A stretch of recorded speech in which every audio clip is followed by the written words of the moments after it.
The year was the year 1517. Tahunnya adalah tahun 1517. A German monk Seorang bishop Jerman nailed 95 theses to a cathedral door in Wittenberg. memakukan 95 dalil di pintu gereja katedral di Wittenberg. He never imagined what that act was going to do. Dia tidak pernah memikirkan bagaimana dampak dari tindakan tersebut. You see, the Christian world had been in absolute darkness for over 1,000 years. Dan pada saat itu, dunia Kristen hampir berada dalam kegelapan untuk hampir 1000 tahun lamanya. There was ignorance of every doctrine in the scriptures. Ada pengabaian untuk ajaran-ajaran yang ada dalam Alkitab. People learned to pray to the dead. Orang-orang mulai belajar bagaimana berdoa kepada orang-orang mati. They thought that in order to be saved, they had to kiss dead man's bones. Mereka berpikir supaya dapat diselamatkan maka mereka harus mencium tulang dari orang yang sudah mati. Not only the people but also the priests were extremely ignorant. Bukan hanya ajaran itu diabaikan oleh masyarakat umum tetapi juga oleh para imam. The darkness was so deep that it seemed as if God had forgotten our world. Kegelapan itu begitu pekat sehingga sepertinya Allah sudah melupakan dunia kita The ini. plan of redemption was lost sight of. Rencana keselamatan sudah dilupakan. Jesus was only a word. Yesus hanyalah sebuah kata. People did not know how to be saved. Orang tidak tahu bagaimana untuk And they diselamatkan. lived like that generation after generation. Dan kepercayaan ini berlangsung dari satu generasi kepada generasi yang lain. Until the great revival of the Reformation came. Sampai akhirnya terjadi kebangunan rohani oleh reformasi terjadi. It's as if suddenly the finger of God touched our planet. Dan sepertinya ada gambaran Allah menyentuh planet ini. And Europe was lit up with the knowledge of God. Dan kemudian Eropa diterangi dengan pengetahuan tentang kemuliaan Allah. Everywhere people began to study the Bible. Di mana-mana orang mulai mempelajari firman Tuhan. They began to turn away from traditions. Dan mereka mulai berpaling dari tradisi-tradisi. They forsook their old wives' tales, the stories they have been told. Mereka kemudian meninggalkan cerita-cerita dongeng yang mereka telah dengarkan. And they began again to trust in Jesus. Dan kemudian mereka mulai kembali mempercayai kepada Kristus. It's a massive revival. Terjadi kebangunan yang sangat besar. That revival still touching our lives today. Dan kebangunan rohani itu masih menyentuh kehidupan kita saat ini. It changed the world for good. Itu mengubah dunia untuk selamanya. It transformed every aspect of society. Itu merubah setiap aspek di masyarakat. From politics to arts to religion. Dari politik, seni maupun keagamaan. Everything was touched by that great revival. Dan segala sesuatu disentuh oleh kebangunan rohani tersebut. You see, young people, there is a constant warfare between darkness and light. Jadi ada satu pertempuran yang tidak pernah berhenti antara kegelapan dan terang. Darkness Kegelapan is the absence of light. adalah ketidakadanya terang. When there is no light, there is darkness. Jadi ketika tidak ada terang, maka yang ada adalah kegelapan. And the world was in darkness because of the absence of the light that is brought by the word of God. Dan dunia berada dalam kegelapan oleh karena ketidakadaan terang yang berasal dari firman Tuhan. As in the natural world, Seolah-olah dunia ini you see a constant warfare between light and darkness. kita bisa melihat ada perang yang berkelanjutan antara terang dan gelap. So there it is in the spiritual world. Hal yang sama terjadi di dalam kehidupan spiritual. What happens at night when the sun begins to set at the horizon? Apa yang terjadi ketika matahari mulai terbenam? On the other side, darkness begins to conquer. Yang terjadi adalah kegelapan mulai menaklukkan. And where only hours before everything was covered in light, Beberapa jam sebelumnya segala sesuatu itu terang benderang. Now, because the light is gone, darkness takes over. Tapi sekarang ketika terang itu hilang, maka kegelapan mulai mengambil alih. True? Benar? And in the morning, what happens? Tapi pada pagi hari apa yang terjadi? When the sun begins to rise, Ketika matahari mulai terbit, darkness starts to disappear. maka kegelapan itu mulai lenyap. And when the sun is at its climax, Dan ketika matahari berada pada puncaknya, there is no darkness. maka tidak ada kegelapan. Darkness is the absence of light. Kegelapan itu adalah ketidakadaannya terang. In order for darkness to be dispelled, Supaya kegelapan itu akan dihilangkan, you need light. kita membutuhkan terang.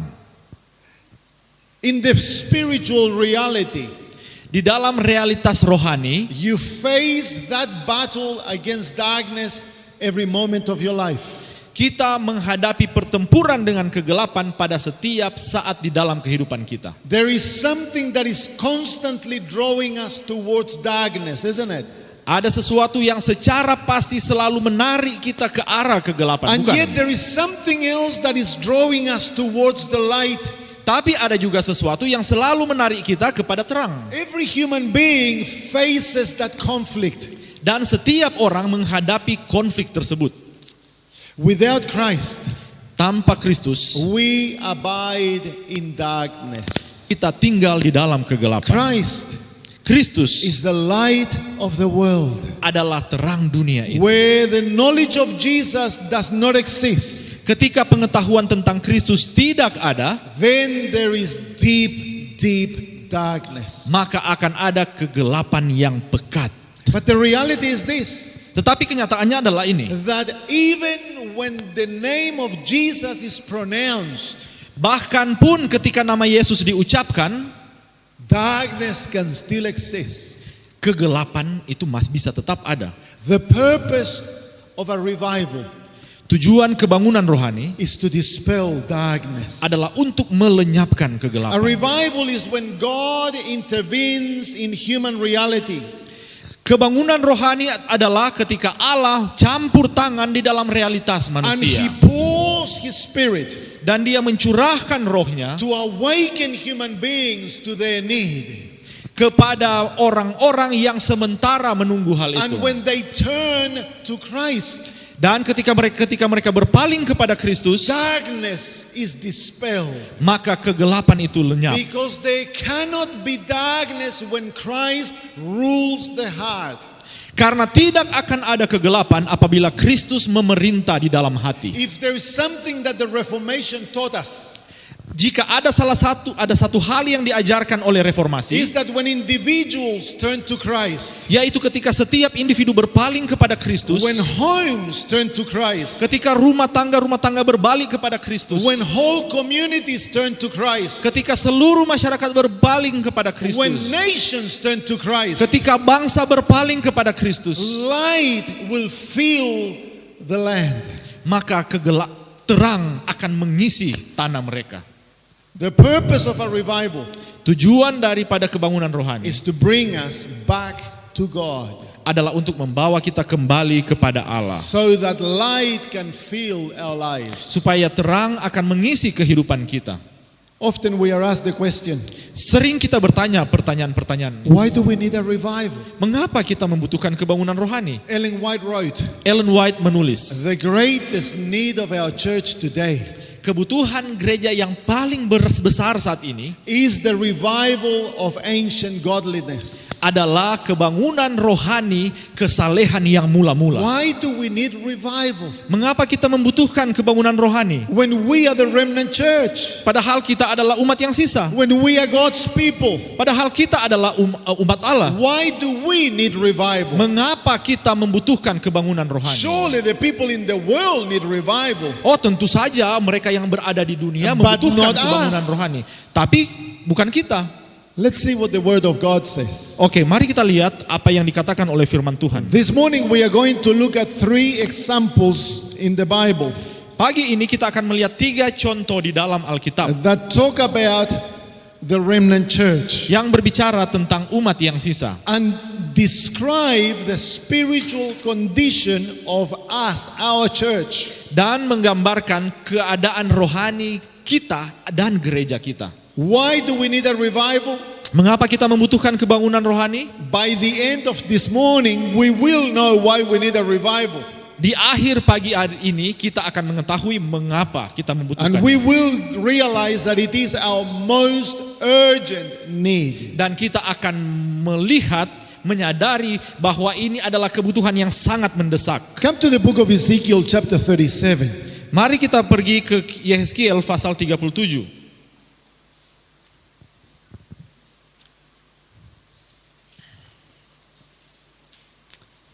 And we'll read verses 1 to 11. Kita akan membaca dari ayat 1 sampai ayat 11.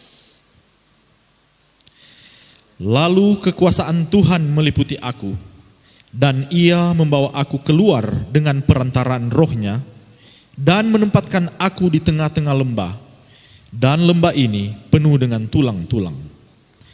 Ia membawa aku melihat tulang-tulang itu berkeliling-keliling, dan sungguh amat banyak bertaburan di lembah itu.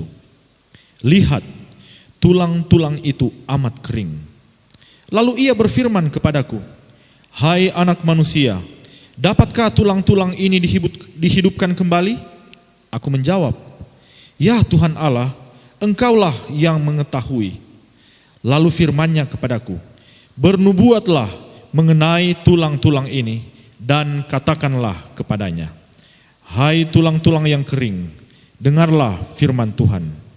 Beginilah firman Tuhan Allah kepada tulang-tulang ini, aku memberi nafas hidup di dalammu, supaya kamu hidup kembali. Aku akan memberi urat-urat padamu, dan menumbuhkan daging padamu.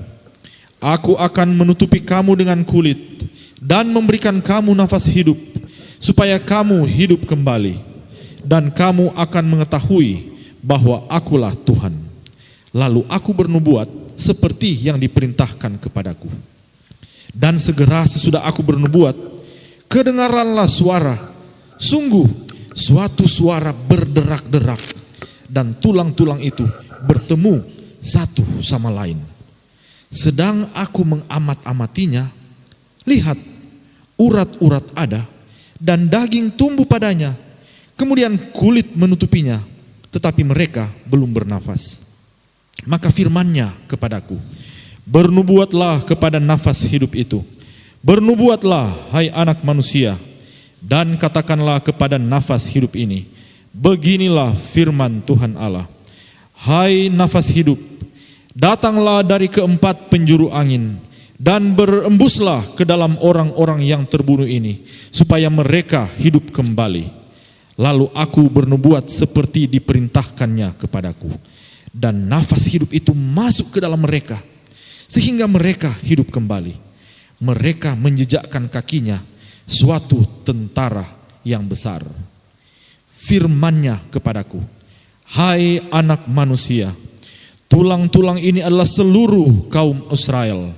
Sungguh mereka sendiri mengatakan, tulang-tulang kami sudah menjadi kering, dan pengharapan kami sudah lenyap, kami sudah hilang.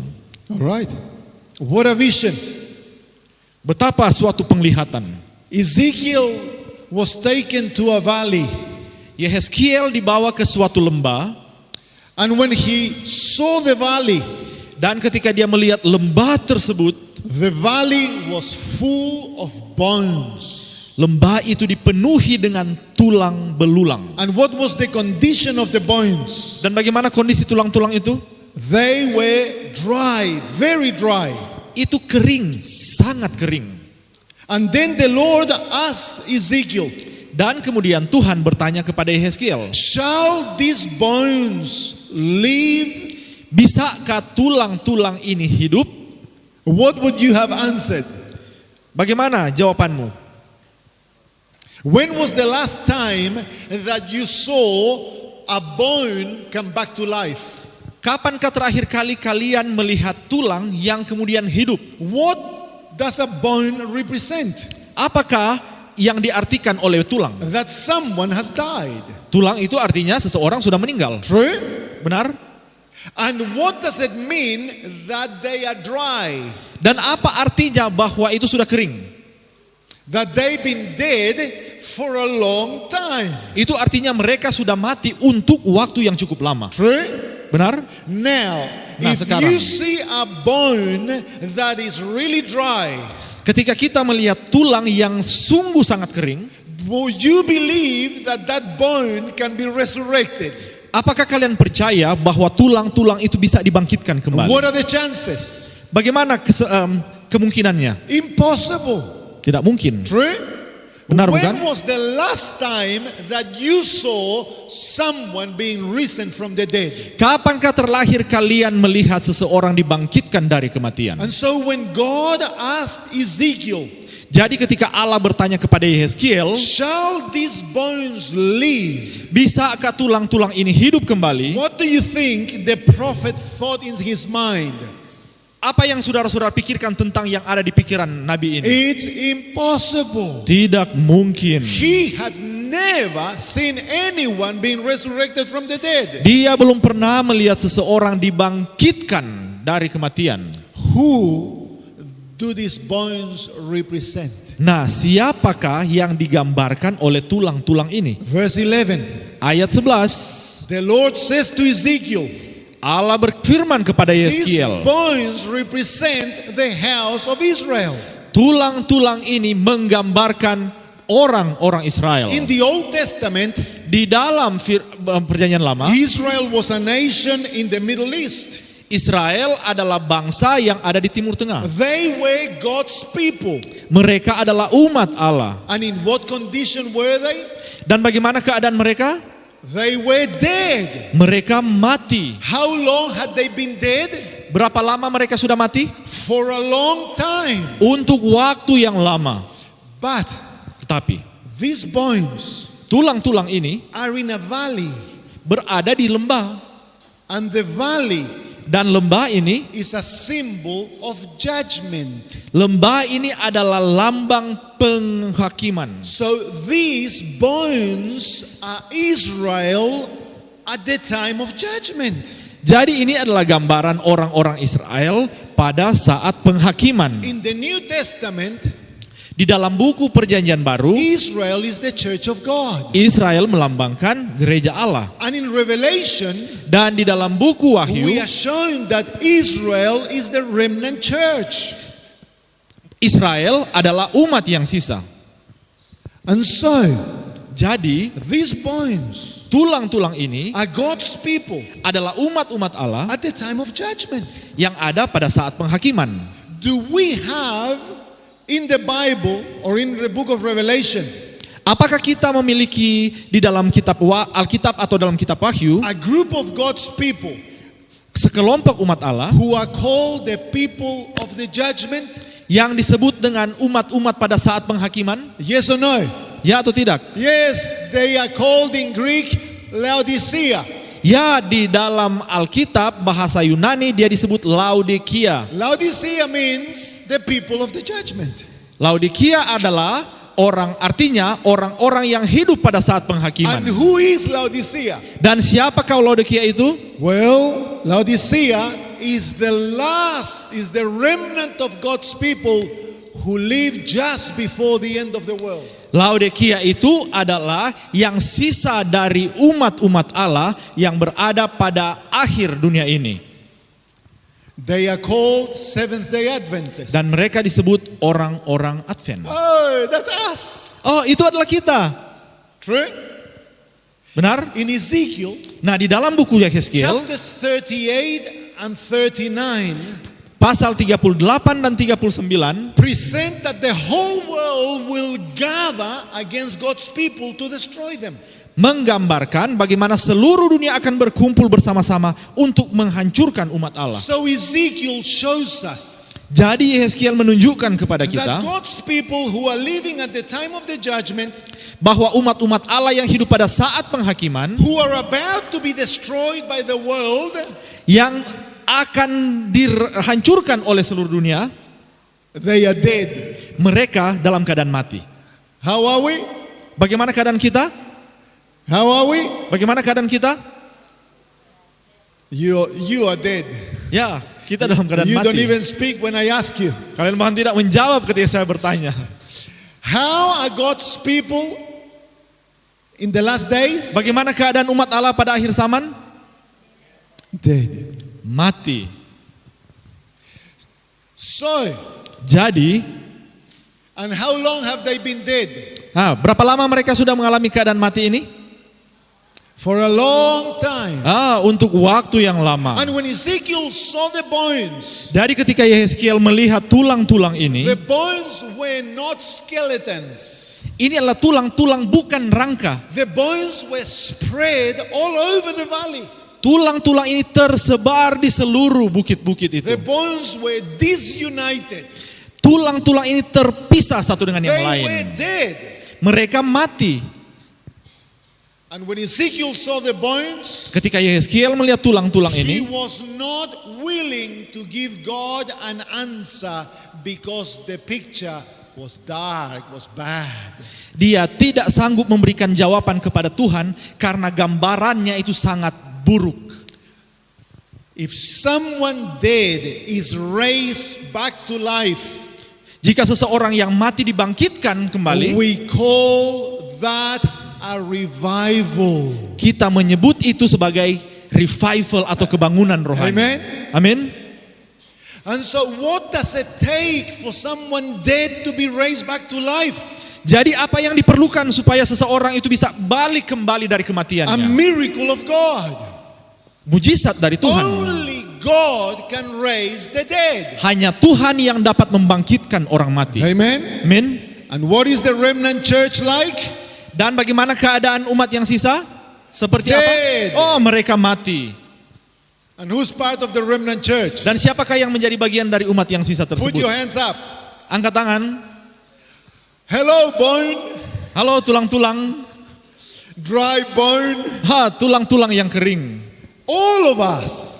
Kita From semua. the general conference president until the youngest of members. Itu mulai dari General Conference sampai kepada anggota yang paling muda. We are dead bones in a valley. Kita adalah turang-turang yang kering di bukit. Wow. Luar biasa. That's why Sebab itu we need a revival. kita membutuhkan kebangunan rohani. What is the most urgent need of those bones? Apakah kebutuhan yang paling mendesak dari tulang-tulang itu? What is to get a profession, Untuk mendapatkan pekerjaan, to get married, untuk menikah, to buy a car, untuk membeli mobil, a house, rumah, to go on a trip. untuk pergi Is berjalan-jalan. that the most urgent Apakah need? itu kebutuhan mereka? Oh, it's to learn to preach. Oh, itu adalah untuk belajar bagaimana It's to berkhotbah. become pastors, Oh, untuk menjadi seorang pendeta, nurses, para perawat, missionaries. misionaris. Is the most urgent need. Apakah itu kebutuhan mereka yang paling What is mendesak? the most urgent need of those bones? Apakah kebutuhan mereka yang paling mendesak? To be revived. Ya, kebutuhan itulah dibangunkan kembali. Otherwise, they can do nothing. Karena jika tidak terjadi, mereka tidak dapat berbuat apa-apa. They are dead. Mereka mati. And those bones Dan tulang-tulang itu are you and I. adalah saudara dan saya.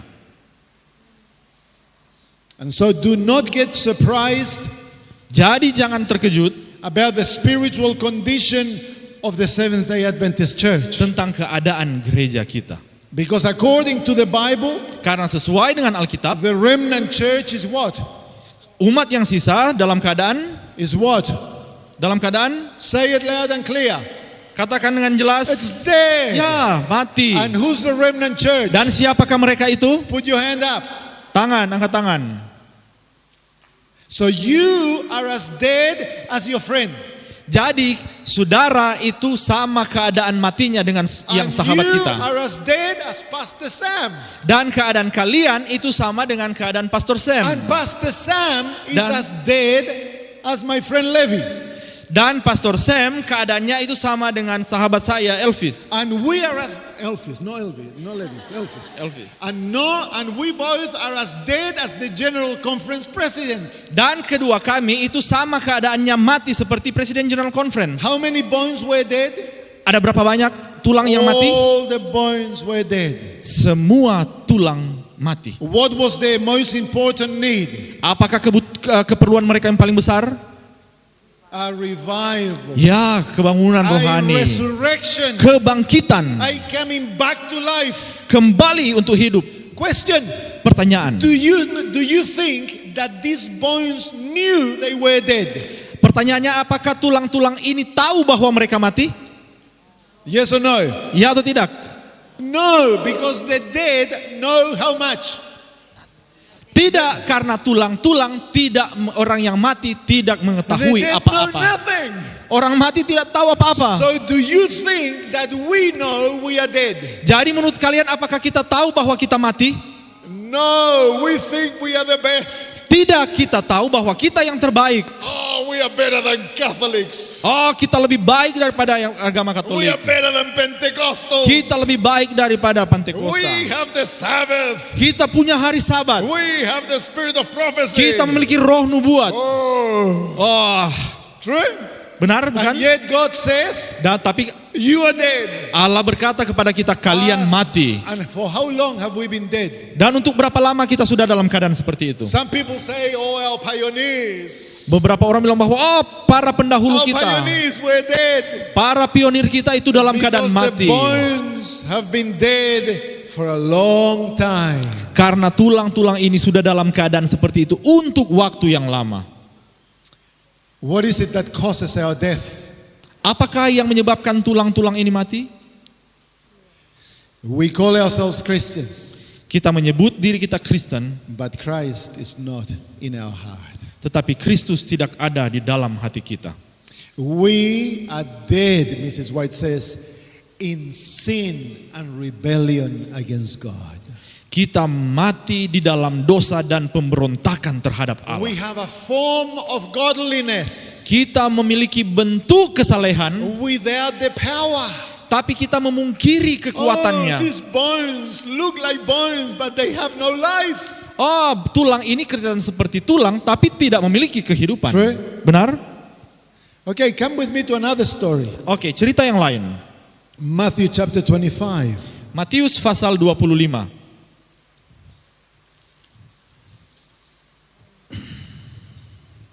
And we'll read verses 1 through to 13. Ayat 1 sampai ayat 13. Pada waktu itu, hal kerajaan sorga seumpama 10 gadis yang mengambil pelitanya dan pergi menyongsong mempelai laki-laki. 5 di antaranya bodoh dan 5 bijaksana. Gadis-gadis yang bodoh itu membawa pelitanya, tetapi tidak membawa minyak. Sedangkan gadis-gadis yang bijaksana itu membawa pelitanya dan juga minyak dalam buli-buli mereka. Tetapi karena mempelai itu lama tidak datang-datang juga, mengantuklah mereka semua, lalu tertidur. Waktu tengah malam, terdengarlah suara orang berseru, "Mempelai datang, songsonglah dia." Gadis-gadis itu pun bangun semuanya, lalu membereskan pelita mereka. Gadis-gadis yang bodoh berkata kepada gadis-gadis yang bijaksana, "Berikanlah kami sedikit dari minyakmu itu, sebab pelita kami hampir padam." Tetapi jawab gadis-gadis yang bijaksana itu, "Tidak, nanti tidak cukup untuk kami dan untuk kamu. Lebih baik kamu pergi kepada penjual minyak dan beli di situ." Akan tetapi, waktu mereka sedang pergi untuk membelinya, datanglah mempelai itu, dan mereka yang telah siap sedia masuk bersama-sama dengan dia ke ruang perjamuan kawin, lalu pintu ditutup. Kemudian datang juga gadis-gadis lain itu dan berkata, "Tuan, Tuan, bukakanlah kami pintu." Tetapi ia menjawab, "Aku berkata kepadamu, sesungguhnya aku tidak mengenal kamu. Karena itu berjaga-jagalah, sebab kamu tidak tahu akan hari maupun akan saatnya. Okay, this is the parable of the 10 virgins. Ini adalah perumpamaan tentang 10 gadis. Who do these 10 virgins represent? Siapakah yang digambarkan oleh 10 gadis ini? They are virgins. Mereka adalah perawan. And in prophecy, Dan di dalam a nubuatan, woman represents a church. wanita menggambarkan gereja. So here we have God's people. Jadi di sini kita memiliki umat-umat Allah. Why do we know that they are God's people? Dari mana kita tahu bahwa mereka adalah umat Allah? Because they are virgins. Karena mereka adalah gadis, perawan. And the fact that they are virgins Dan kenyataan bahwa mereka adalah show perawan that these are God's people who have a pure faith. menggambarkan bahwa mereka ini adalah umat-umat Allah yang memiliki iman yang murni. In the book of Revelation, you have a prostitute. Di dalam buku Wahyu kita ada gambaran tentang seorang perempuan And she's pelacur. a prostitute because she has corrupted her faith. Dia disebut pelacur karena dia telah membuat imannya itu tidak She berarti. has adopted practices and beliefs Dia telah mengadopsi praktek-praktek ketidakpercayaan from paganism, dari kekafiran. and she has become a prostitute. Dan dengan demikian dia menjadi seorang pelacur. When do these 10 virgins live? Kapankah 10 anak darah ini hidup? When? Kapan? Pada saat mana? Just before the return of the spouse. Ini terjadi sebelum kedatangan mempelai pria. They are waiting for him to come back. Mereka sementara menanti kedatangan pria But there ini. is a delay. Tetapi kemudian terjadi He penundaan. does not return when they were expecting him to return. Mempelai pria ini tidak datang pada saat mereka sementara menantikan And kedatangannya. that causes them to go to sleep. Dan ini menyebabkan mereka tertidur. These are the sleeping virgins. Ini adalah anak-anak gadis yang tertidur. True? Benar? So who do these virgins represent? Siapakah yang digambarkan oleh para gadis ini? The Seventh-day Adventist Church. Gereja Masehi Advent hari ke-7. We are the church Kita adalah gereja living itu before the second coming of Christ. yang hidup sebelum kedatangan Kristus We have yang kedua been kali. called to warn the world that Jesus is coming. Kita telah dipanggil untuk mengamarkan dunia bahwa Kristus akan datang. These virgins had a lamp. Gadis-gadis ini memiliki pelita. What is the lamp? Apakah pelita itu? It represents the word of God. Itu menggambarkan firman Allah. And they had a vessel, Dan mereka memiliki a container, pelitanya. in order to take oil Supaya mereka bisa menyimpan minyak for the lamp. untuk lampu itu. The lamp burns with oil. Lampu itu akan menyala oleh karena ada And what is the minyak. purpose of the lamp? Jadi apa fungsi dari lampu? It's to give light. Untuk memberikan terang. At what time? Kapankah terang itu diberikan? When it's dark. Pada saat terjadi kegelapan. A light does not work in the day. Terang itu tidak akan berfungsi pada saat terang, siang hari. Its purpose is to shine in the midst of darkness. Tujuan dari lampu adalah untuk bercahaya pada saat terjadi kegelapan. But they went to sleep. Tetapi mereka tertidur. And the lamps went off. Dan kemudian lampu mereka itu padam. Half of the virgins were foolish. Setengahnya itu bodoh, Half of the virgins were wise. setengahnya itu bijaksana. The wise ones Yang bijaksana foresaw a delay. They thought that could be a delay. melihat ke depan dan mereka berpikir mungkin akan ada And penundaan. they prepared for it. Dan mereka siap untuk itu. How? Bagaimana caranya? They took oil for their lamps. Mereka akan minyak untuk lampu mereka. What is the vessel? Apakah bejana itu? The lamp is the word of God. Lampu itu adalah firman Tuhan. The vessel represents our body, ourselves. Bejana itu mewakili tubuh kita, diri The kita. oil is a symbol of the Holy Spirit Minyak adalah gambaran tentang Roh Suci that pours the grace of God into our being.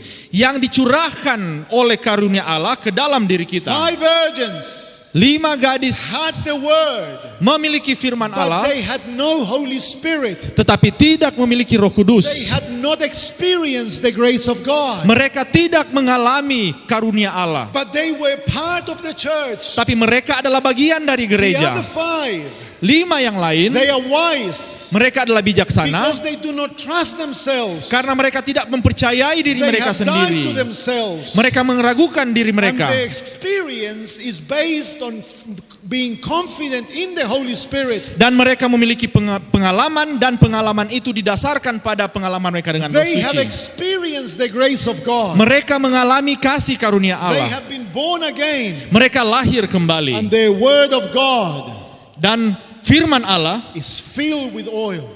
dipenuhi dengan Roh Kudus, And yet, minyak. they all went to sleep. Tapi kemudian semua mereka tertidur. There was no difference Tidak ada beda di antara mereka. between the foolish Di antara yang bodoh and the wise. dan yang bijaksana. Until the crisis came. Sampai ketika krisis itu At terjadi. midnight, Pada tengah malam, a call was heard. suatu seruan terdengar. Behold, your bridegroom comes. Lihat, mempelai pria itu datang. And they woke up. Dan mereka terbangun. That's the revival. Nah, itu adalah kebangunan rohani. What do we call when a person is sleeping? Apa yang kita sebut ketika seorang tertidur And we need to wake them up. dan kemudian membangunkan mereka. What do we call that? Kita sebut itu sebagai apa? An awakening. Itu suatu kebangunan. Hey, that's why we call revivals awakening. Itulah sebabnya kita menyebut revival Because it is when dengan God kebangunan ketika Allah awakes us from our slumber. membangunkan kita dari rasa tidur kita. An awakening is a miracle of God. Dan kebangunan ini adalah mujizat Allah. Reviving God's people Menghidupkan umat Allah that they may be ready for a crisis. supaya mereka akan siap pada saat terjadi If you krisis. want to study something beautiful, study the history of the revivals of the church. Jika engkau ingin mempelajari suatu hal yang indah, coba pelajari tentang kebangunan rohani di antara The umat-umat Moravian Allah. Christians. The Moravian Christians. Moravian Kristen, orang-orang Were Kristen Moravia. Christians that had escaped from all over Europe and went to Germany. Ketika orang-orang Kristen lari dari Eropa dan bersembunyi di Jerman, They were being persecuted by their own Protestant brothers. mereka sementara dianiaya oleh saudara-saudara Kristen And lainnya. they settled themselves in Germany. Dan kemudian mereka menetap di Jerman. These people were godly. Orang-orang ini adalah orang-orang yang saleh. But as time went by, they lost that godliness. Tapi ketika waktu berjalan, mereka kehilangan kesalehan fell tersebut. asleep. Dan mereka tertidur. But the Lord was merciful. Tetapi Allah adalah penuh dengan He belas rose a kasihan. leader amongst them Dia membangkitkan pemimpin di that antara began to mereka preach the word of God. yang mulai mengkhotbahkan firman And a Tuhan. revival swept the Moravian Christians. Dan kemudian kebangunan rohani menyapu orang-orang And they made a Moravia. commitment Dan mereka berkomitmen. that they would pray every hour of the day. Mereka akan mengambil waktu 1 jam setiap They hari would pray every hour, on the hour, every day. untuk berdoa 1 jam setiap hari. For 100 years. Untuk 100 tahun lamanya. Out of the Moravian Christian became missionaries. Dan kemudian dari antara orang-orang Kristen Moravia ini muncul Great misionari-misionari. preachers. Pengkhotbah-khotbah ulung. And from the Moravians, Dan dari orang-orang Moravia the ini Wesley brothers were converted. terjadi perubahan, pertobatan dari antara Wesley And the bersaudara. Methodist Church started. Dan kemudian muncul gereja Metodis. Oh, and it was the Wesley brothers Itu adalah Wesley bersaudara. that towards the end of the 18th century, Menjelang akhir abad ke-18. the Lord used to create a massive awakening in Europe and the United States. Allah menggunakan Wesley brother ini untuk melakukan suatu kebangunan rohani di Amerika dan They Eropa. call people back to godliness, Mereka memanggil orang-orang untuk kembali kepada kesalehan. back to the study of the Word of God, Kembali untuk mempelajari firman back Tuhan. to prayer. Kembali untuk berdoa. The result of that revival was a deep study of the prophecies of the Bible. Dan sumber kebangunan itu adalah pelajaran yang mendalam terhadap nubuat-nubuat di dalam Alkitab. And the result of that awakening on Bible prophecy Dan hasil dari kebangunan itu adalah was nubuat Alkitab. the great revival of William Miller.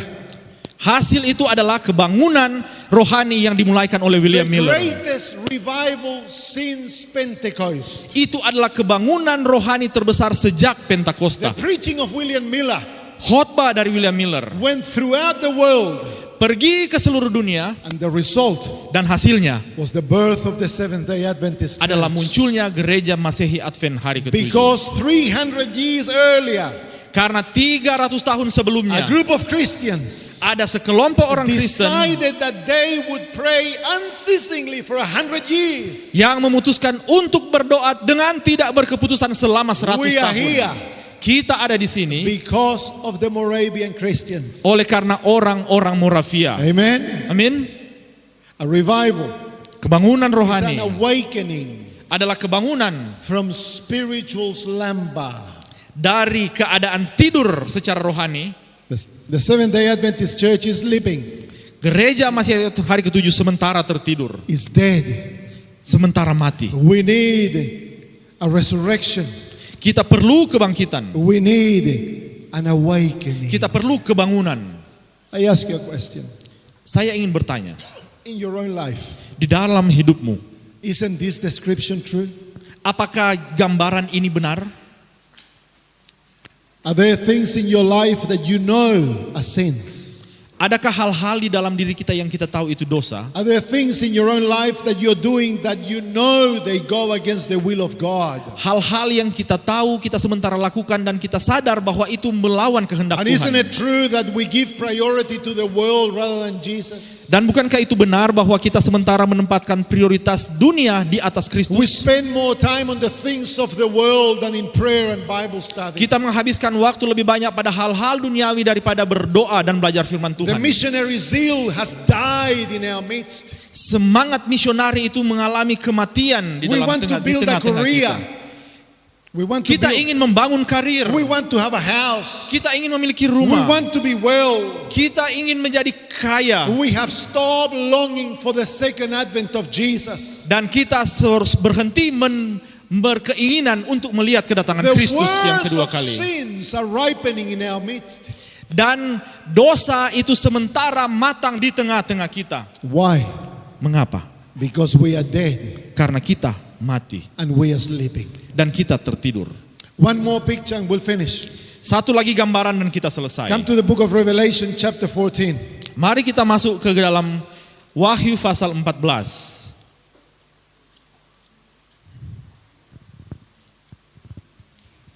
Chapter 3. Oh maaf, Wahyu pasal 3. And we'll read verses 14 to 22. Kita akan membaca dari ayat 14 sampai ayat 22. Dan tuliskanlah kepada malaikat jemaat di Laodikia. Inilah firman dari Amin, saksi yang setia dan benar, permulaan dari ciptaan Allah. Aku tahu segala pekerjaanmu, engkau tidak dingin dan tidak panas. Alangkah baiknya jika engkau dingin atau panas. Jadi, karena engkau suam-suam kuku dan tidak dingin atau panas, aku akan memuntahkan engkau dari mulutku. Karena engkau berkata, aku kaya dan aku telah memperkayakan diriku, dan aku tidak kekurangan apa-apa. Dan karena engkau tidak tahu bahwa engkau melarat dan malang, miskin, buta dan telanjang, maka aku menasihatkan engkau supaya engkau membeli daripadaku emas yang telah dimurnikan dalam api, agar engkau menjadi kaya, dan juga pakaian putih supaya engkau memakainya, agar jangan kelihatan ketelanjanganmu yang memalukan, dan lagi minyak untuk melumas matamu supaya engkau dapat melihat. Barang siapa kukasihi, ia kutegur dan kuhajar. Sebab itu, relakanlah hatimu dan bertobatlah. Lihat, aku berdiri di muka pintu dan mengetok. Jikalau ada orang yang mendengar suaraku dan membukakan pintu, aku akan masuk mendapatkannya, dan aku makan bersama-sama dia, dan ia bersama-sama dengan aku. Barang siapa menang, Ia akan kududukkan bersama-sama dengan aku di atas tahtaku, sebagaimana aku pun telah menang dan duduk bersama-sama dengan Bapakku di atas tahtanya. Siapa bertelinga, hendaklah ia mendengarkan apa yang dikatakan Roh kepada jemaat-jemaat. Laodikia. It is the seventh church.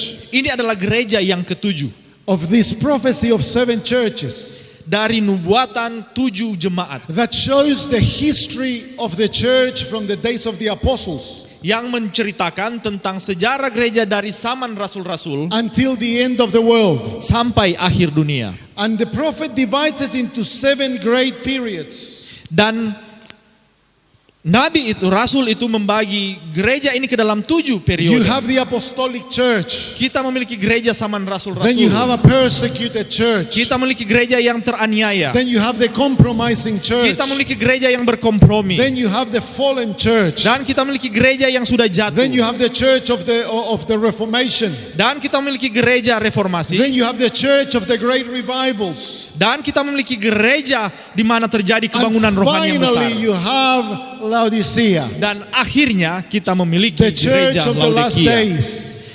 gereja di zaman akhir. And what is the description of this church? Dan bagaimana gambaran gereja ini?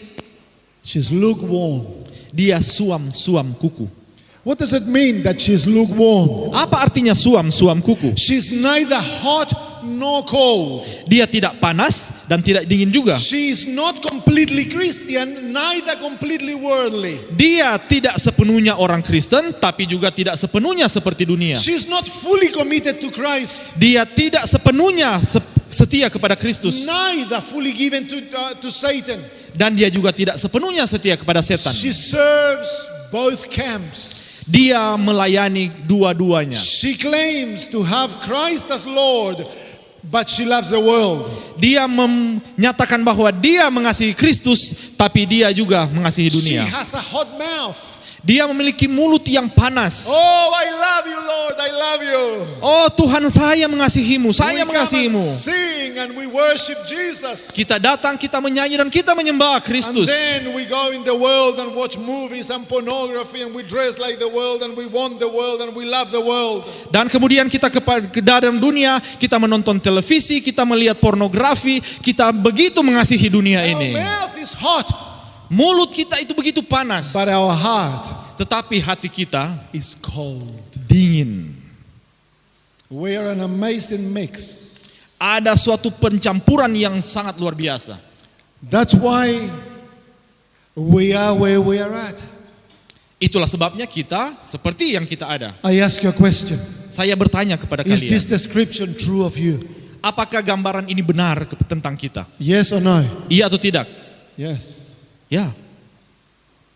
So, Jadi, she has a number of problems. gereja ini memiliki And beberapa then masalah. this church thinks that she is super. Tapi gereja ini berpikir bahwa dia itu super. She is rich Dia itu kaya and increasing goods dan bertambah-tambah and kaya has need of nothing. dan tidak memerlukan She apa-apa. is proud of herself. Dia begitu bangga dengan dirinya sendiri. But Jesus says, Tapi Yesus berkata, but you do not know engkau tidak tahu that you are wretched, miserable, poor, blind and naked. bahwa engkau malang, miskin, buta dan telanjang. So this church, you and I, Jadi gereja ini, saudara dan saya, have a self-deceived experience. memiliki pengalaman yang menipu diri kita We sendiri. are like the rich young ruler Kita seperti anak muda yang who kaya, comes to Jesus yang datang kepada Kristus and says, good Lord, dan dia berkata, Tuhan yang what baik, shall I do to inherit eternal life? apa yang saya harus lakukan supaya saya bisa mewarisi hidup yang kekal? And Jesus says, you know the commandments. Dan Yesus berkata, engkau tahu But he perintah-perintah says, itu. I have done them all. Dan dia berkata, oh semuanya sudah saya lakukan. You remember the story? Ingat ceritanya? And then Jesus tested him Dan Yesus mencoba dia to see whether he ever kept those commandments. untuk melihat apakah benar dia menjalankan Go perintah and itu. sell everything you have Oh, pergi jualah semua yang engkau and miliki give it to the poor. dan berikan kepada orang And miskin. then take up the cross Dan kemudian pikul salib and follow me. dan ikut aku. And then Jesus says, I have done them all. Dan Yesus berkata, engkau tahu perintah-perintah itu. But he says, Apa yang saya harus lakukan supaya saya bisa mewarisi hidup yang kekal? I have done them all. In that command, he tested him on his love for his neighbor. Di dalam perintah itu Kristus ingin melihat kasihnya kepada sahabat And sesamanya on his love for God. dan juga kasihnya kepada And the Allah. young man failed both.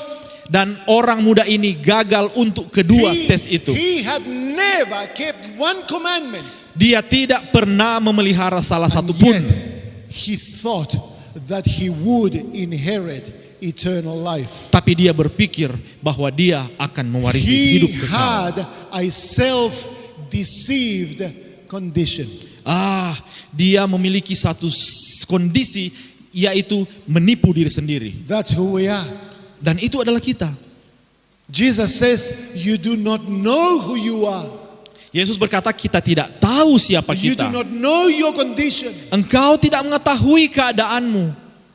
And even more, the Bible says that we have Jesus knocking at the door.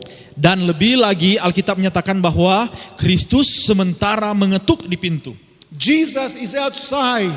Yesus itu ada di luar. That's why we are dead. Itulah sebabnya kita mati. Jesus is outside. Yesus ada di luar. That's why we are sleeping. Itulah sebabnya kita tertidur. Jesus is outside. Yesus ada di luar. That's why we are self-deceived. Itulah sebabnya kita menipu diri kita sendiri.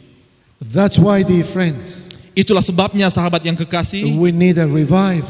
kita membutuhkan kebangunan rohani. The revival Kebangunan rohani will finish in making of these people a living and mighty army. akan berakhir ketika dia membuat orang-orang ini sebagai satu tentara yang The besar. revival will turn the remnant church Kebangunan rohani akan mengubah umat yang sisa in an army that will enlighten the world with the glory of God. menjadi suatu pasukan yang luar biasa yang akan menerangi dunia ini untuk We Allah. will fulfill Satan's nightmare. Kita akan menggenapi mimpi buruk But in setan. order for that to happen, Tetapi supaya hal ini dapat God terjadi, must work a miracle in our midst. Kristus harus melakukan mujizat di tengah-tengah And kita. the young people, we must seek that miracle with everything we have. Dan anak-anak muda, kita harus mencari mujizat ini dengan segala sesuatu yang kita It is miliki. our most urgent need. Ini adalah kebutuhan kita yang paling mendesak. We need God to touch us. Kita memerlukan Allah untuk menjamah We kita. need God to awaken us. Kita membutuhkan Allah untuk membangunkan We kita. need God to revive us. Kita membutuhkan Allah untuk We need membangkitkan God kita. to fill us with His Spirit. Kita membutuhkan Allah untuk mengisi kita dengan rohnya. Amen. Amin. We need it. Kita urgently. membutuhkannya. Sangat-sangat That's why the membutuhkannya. Spirit of prophecy said our most urgent need. Sebab itu, Roh Nubuat berkata, kebutuhan kita yang paling mendesak. Young people, we must seek the Lord like the apostles did Kita perlu mencari Allah seperti yang dikatakan oleh until Rasul ini. His Spirit is poured among us. Sampai rohnya dicurahkan ke atas kita. Amen. Amin. This morning I'd like to invite you. Pagi ini saya ingin mengundang Anda. Would you say to the Lord, Lord, Maukah engkau mengatakan pada Tuhan, Tuhan, I need revival. saya membutuhkan kebangunan I rohani. need awakening. Saya membangunkan suatu kebangunan. I am a dead bone.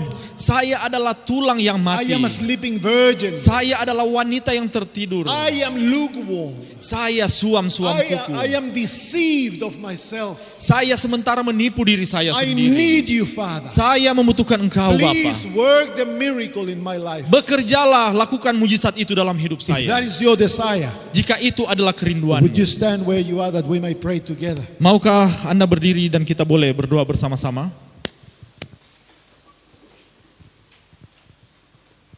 Let us pray. Mari kita berdoa. A wonderful Father, Allah Bapa yang sangat indah, we stand before you, kami berdiri di hadapan, confessing our condition, Lord. mengakui keadaan kami. We come to you, Lord, because we need you to revive us. Kami datang kepadamu karena kami membutuhkan engkau untuk membangkitkan kami. We are dead. Kami mati, We have fallen asleep. kami sudah tertidur. We are self-deceived, dear Father. Kami menipu diri kami sendiri ya Bapa. We have an appearance of Christianity, Kami memiliki penampakan seperti orang Kristen, But dear Lord, tetapi ya Tuhan, we are living in sin. kami hidup di dalam dosa. We have rejected our Savior. Kami telah menolak juru selamat We have kami. loved the world.